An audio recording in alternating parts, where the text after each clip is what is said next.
নমস্কার। অ্যাস্ট্রোইজমে সবাইকে স্বাগতম। প্রিয় দর্শক, আজ জানবো মিথুন রাশির প্রেম ও দাম্পত্য জীবনের আসল ইঙ্গিত। ৯ থেকে ১৫ই ফেব্রুয়ারি ২০২৬ আপনার সম্পর্ক কোন পথে যাবে? তো চলুন বিস্তারিত দেখি। প্রথমত সিঙ্গেলদের প্রেম জীবন পর্যালোচনা করি। এই সপ্তাহে মিথুন রাশির সিঙ্গেলদের আবেগ কিছুটা বেশি সক্রিয় থাকবে। তৃতীয় ঘরে কেতুর প্রভাবে আপনি ভেতরে অনেক কিছু অনুভব করলেও তা খোলামেলাভাবে প্রকাশ করতে দ্বিধাবোধ করতে পারেন। কারোর প্রতি আকর্ষণ তৈরি হলেও নিজের অনুভূতি স্পষ্টভাবে জানাতে সংকোচ হতে পারে। ফলে সুযোগ থাকা সত্ত্বেও সম্পর্ক এগোতে দেরি হতে পারে। পুরনো কোনো অভিমান বা ব্যর্থ অভিজ্ঞতার স্মৃতি আপনাকে নতুন সম্পর্কে এগোতে বাধা দিতে পারে। এই সময়টা নতুন করে শুরু করার জন্য উপযুক্ত। পুরনো কষ্ট ভুলে সামনে এগোনোর মানসিক প্রস্তুতি নিলে ইতিবাচক পরিবর্তন আসবে। পরিবারের শুভ পরিবেশ থাকার নতুন মানুষের সাথে পরিচয়ের সুযোগ তৈরি হতে পারে। বিশেষ করে পারিবারিক অনুষ্ঠান বা আত্মীয়দের মাধ্যমে ধীরে ভেবেচিন্তে এগোনো এই সপ্তাহে আপনার জন্য লাভজনক হবে। তাড়াহুড়া না করে আত্মবিশ্বাস নিয়ে এগোলে ভবিষ্যতে স্থায়ী ও সুন্দর সম্পর্কের ভিত্তি তৈরি হতে পারে।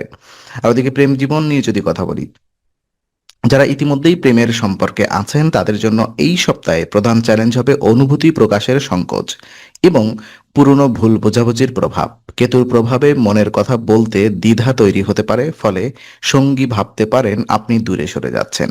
পুরনো ঝামেলা বা অভিমান যদি আঁকড়ে ধরে রাখেন তাহলে সম্পর্ক ভারী ও চাপমুক্ত হয়ে উঠবে।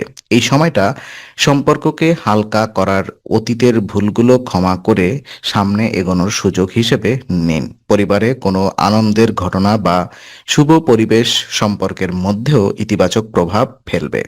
আপনার মধ্যে ঘনিষ্ঠতা বাড়াতে সাহায্য করবে।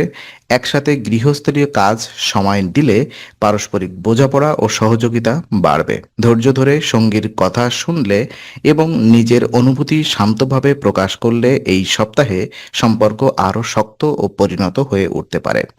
আর বিবাহিত জীবন যদি আমরা পর্যালোচনা করি, তো মিথুন রাশির বিবাহিতদের জন্য এই সপ্তাহে আবেগ নিয়ন্ত্রণ করা খুবই গুরুত্বপূর্ণ। আবেগপ্রবণ হয়ে কথাবার্তায় স্বচ্ছতা না রাখলে ছোট বিষয়েও বড় ভুল বোঝাবুঝিতে রূপ নিতে পারে। কাজের চাপ বা মানসিক দ্বিধার কারণে আপনি হয়তো মনের কথা স্পষ্টভাবে প্রকাশ করতে পারবেন না। এতে জীবনসঙ্গীর মনে সন্দেহ বা দূরত্ব তৈরি হতে পারে। তাই খোলামেলা ও পরিষ্কার যোগাযোগ বজায় রাখাও দরকার। এই সময়ে গৃহস্থালীয় কাজে সক্রিয়ভাবে সহযোগিতা করলে সঙ্গীর চোখে আপনার সম্মান বাড়বে এবং সম্পর্কের মধ্যে পারস্পরিক সমর্থন তৈরি হবে। পরিবারে কোনো শুভ ঘটনা বা আনন্দের পরিবেশ দাম্পত্য জীবনে উষ্ণতা ও হাসি খুশির মুহূর্ত আনতে পারে। একে অপরের দায়িত্ব ভাগ করে নেওয়া এবং ধৈর্য নিয়ে পরিস্থিতি সামলাতে পারলে এই সপ্তাহে দাম্পত্য জীবন আরও স্থিতিশীল ও শান্তিপূর্ণ হয়ে উঠবে। তো চলুন বিশেষ কিছু উপায় আমি আপনাদেরকে দিই। এই সপ্তাহে প্রেম ও দাম্পত্যে জীবনে আবেগ নিয়ন্ত্রণ এবং ভুল বোঝাবুঝি কমাতে একটি কার্যকর উপায় অনুসরণ করতে পারেন। প্রতিদিন নিয়ম করে ২১ বার ওম নমঃ নারায়ণ জপ করলে মন শান্ত থাকে এবং ভেতরের অস্থিরতা ধীরে কমে। এই মন্ত্র মানসিক স্থিরতা বাড়াতে সাহায্য করে। ফলে আপনি সম্পর্কের ক্ষেত্রে ধৈর্য ধরে সিদ্ধান্ত নিতে পারবেন।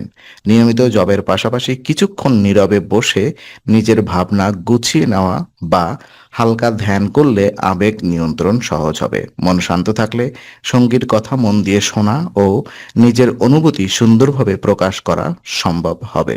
এর ফলে সম্পর্কের মধ্যে যে ভুল বোঝাবুঝি বা দূরত্ব তৈরি হওয়ার সম্ভাবনা ছিল তা অনেকটাই কমে যাবে। নিয়মিত এই উপায় অনুসরণ করলে প্রেম ও দাম্পত্য জীবনে ধীরে স্থিরতা ও ইতিবাচকতা ফিরে আসবে।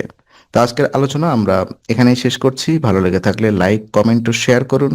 আরও এমন ভিডিও পেতে অবশ্যই চ্যানেলটি সাবস্ক্রাইব করুন। আবার দেখা হবে। ততক্ষণ ভালো থাকুন, শান্তিতে থাকুন। নমস্কার।